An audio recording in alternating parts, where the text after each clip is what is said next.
Pagalvoju didžiulį kūrinį, skiriu, transliukatorių Cagukit-Kits.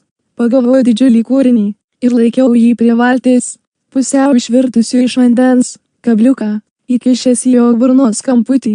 Jis nesipriešino, jis visai nesipriešino, jis kybojo kaip urzgiantis svoris, sumuštas ir negarbingas, ir paprastas, čia ir ten. Jo ruda oda kabojo juostelėmis, kaip seni tapetai, o jo tamsesnis rudas spalvos raštas buvo kaip tapetai, formos kaip visiškai išsiskleidusios rožės, dėmėtos ir prarastos dėl amžiaus.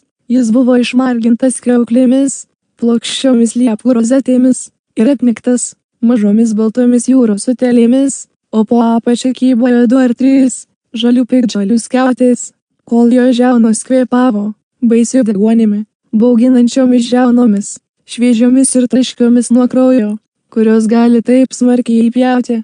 Galvojo apie šiurkščią baltą minkštimą, suspaustą kaip linksnos, didelius ir mažus kaulus, dramatiškai raudonus ir juodus, jo blizgančių vidurių atspalvius ir rausvą plaukimo pūslę, kaip didelio bijūno.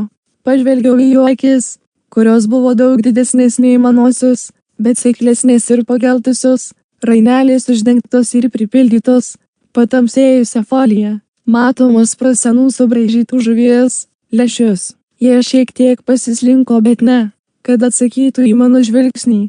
Tai buvo labiau panašu į objekto pasvirimą šviesos link. Žavėjausi jo panirusiu veidu, jo žandikaulio mechanizmu, ir tada pamačiau, kad nuo jo apatinės lūpos, jei ją galima pavadinti lūpą, niūrios šlapios ir panašios į ginklą, kabojo 5 seni meškerės valo gabalai, arba 4 ir vėlinis pavadėlis, su vis dar pritvirtinta suktuku. Visi 5 dideli kabliukai, tvirtai įaugę į jo burną. Žalias valas nutrintas gale, kuris jį nutraukė 2 storesni valai, ir plonas juodas siūlas, vis dar susiraukšlėjęs nuo tampimo ir lūžio. Kai jis nutrūko ir jis pabėgo, kaip medaliai su jų juostelėmis, nutrinktomis ir banguojančiomis, 5 plaukė išminties barzda, slenkanti nuo jos skaudančio žandikaulio, spoksojo ir spoksojo, ir pergalę išpildė mažą mamotą valtį nuo vandens telkinio, kur aliejus buvo išskleidęs vaivorykštę, aplink surūdėjusį variklį, iki oranžinės spalvos surūdėjusio samčio, saulės nusvilintų bačerių, irklų spynų ant virvių, irklų bačkų, kol viskas buvo vaivorykštė,